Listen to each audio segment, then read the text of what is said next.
Hi hello ಎಲ್ಲರಿಗೂ ನಮಸ್ಕಾರ. ನಾನಿವತ್ತು ಈ ಗೋಲ್ಡನ್ ರೌಂಡ್ ಕಲರ್ ಶೇಪ್ ಬೀಡ್ಸ್ನ ಹೇಗೆ ಸ್ಟಿಚ್ ಮಾಡೋದು ಅಂತ ತೋರಿಸ್ತೀನಿ.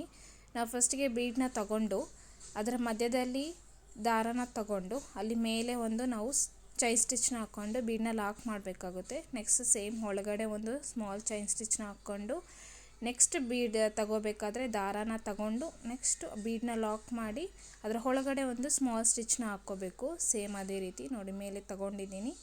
ನೆಕ್ಸ್ಟು ಅದರ ಒಳಗಡೆ ಒಂದು ಸ್ಮಾಲ್ ಸ್ಟಿಚ್ನ ಹಾಕ್ಕೊತಿದ್ದೀನಿ. ದಾರ ತಗೋಬೇಕು, ಬೀಡನ್ನ ತಗೊಂಡು ಅದರ ಒಳಗಡೆ ಒಂದು ಸ್ಟಿಚ್ನ ಸ್ಮಾಲ್ ಚೈನ್ ಸ್ಟಿಚ್ನ ಹಾಕ್ಕೊಂಡು ಈ ರೀತಿಯಾಗಿ ನಾವು ಎಲ್ಲ ಬೀಡ್ಸ್ನ ಸ್ಟಿಚ್ ಮಾಡ್ಕೊತಾ ಹೋಗಬೇಕು. ತುಂಬ ಚೆನ್ನಾಗಿ ಕಾಣಿಸುತ್ತೆ ಈ ಒಂದು ಬೀಡ್ ವರ್ಕ್. ನೀವು ಫಸ್ಟಿಗೆ ಪ್ರಾಕ್ಟೀಸ್ ಮಾಡಬೇಕಾದ್ರೆ ಜರಿ ಥ್ರೆಡಲ್ಲಿ ಪ್ರಾಕ್ಟೀಸ್ ಮಾಡಿ. ನೀವು ಯಾವುದೇ ಬೀಡ್ ವರ್ಕ್ನ ಸ್ಟಾರ್ಟಿಂಗ್ ಪ್ರಾಕ್ಟೀಸ್ ಮಾಡಬೇಕಾದ್ರೆ ಜರಿ ಥ್ರೆಡಲ್ಲೇ ಪ್ರಾಕ್ಟೀಸ್ ಮಾಡಿ. ನಾನಿಲ್ಲಿ ಜರಿ ಥ್ರೆಡ್ನ ತೊಗೊಂಡಿದ್ದೀನಿ. ಜರಿ ಥ್ರೆಡ್ ಯಾಕಂದರೆ ಗಟ್ಟಿಯಾಗಿರುತ್ತೆ. ಇದು ಈ ವರ್ಕ್ಗೆ ಮೇಲೆ ದಾರ ಕಾಣೋದ್ರಿಂದ ಚೆನ್ನಾಗಿ ಕಾಣಿಸುತ್ತೆ ಅಂತ ನಾನು ಇದನ್ನು ತಗೊಂಡು ವಿಡಿಯೋದಲ್ಲಿ ತೋರಿಸ್ತಿದ್ದೀನಿ. ನೀವು ಬೇಕಾದರೆ ಇದನ್ನೇ ಯೂಸ್ ಮಾಡ್ಬೋದು ವರ್ಕ್ ಮಾಡಬೇಕಾದ್ರೂ. ಸೇಮ್ ನೋಡಿ ದಾರ ತಗೊಂಡು ಒಳಗಡೆ ಒಂದು ಸ್ಮಾಲ್ ಸ್ಟಿಚ್ನ ಹಾಕ್ಕೋಬೇಕು. ನೆಕ್ಸ್ಟು ಬೀಡನ್ನ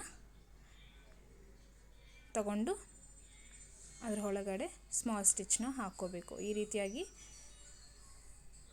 ನಾವು ಈ ವರ್ಕ್ನ ಹಾಕಬೇಕಾಗುತ್ತೆ. ಈ ಬೀಡ್ಸ್ನ ಇದಕ್ಕೆ ಗ್ಲೂ ಹಾಲೂ ಅಂಟಿಸ್ತಾರೆ, ಬಟ್ ಈ ರೀತಿ ನಾವು ಥ್ರೆಡ್ಡಲ್ಲಿ ಹಾಕೋದ್ರಿಂದ ವಾಶ್ ಮಾಡಿದ್ರೂ ಈ ವರ್ಕು ಹಾಳಾಗಲ್ಲ ಮತ್ತು ಚೆನ್ನಾಗೂ ಕಾಣಿಸುತ್ತೆ ನೋಡೋದಕ್ಕೆ. ನಾನಿಲ್ಲಿ ಬೀಡ್ ಕಲರೇ ಜರಿ ಥ್ರೆಡ್ನ ಯೂಸ್ ಮಾಡಿರೋದ್ರಿಂದ ಅದಿನ್ನೂ ಹೈಲೈಟಾಗಿ ಕಾಣಿಸ್ತಿದೆ ಡಿಸೈನು. ನೋಡಿ ಈ ರೀತಿಯಾಗಿ ನಾವು ದಾರಾನ ತಗೊಂಡು ಬೀಡ್ನ ಒಳಗಡೆ ಒಂದು ಸ್ಮಾಲ್ ಸ್ಟಿಚ್ನ ಹಾಕ್ಕೊಂಡು ಬೀಡ್ಸ್ನೆಲ್ಲನೂ ಈ ರೀತಿಯಾಗಿ ಸ್ಟಿಚ್ ಮಾಡ್ಕೊತಾ ಹೋಗಬೇಕು.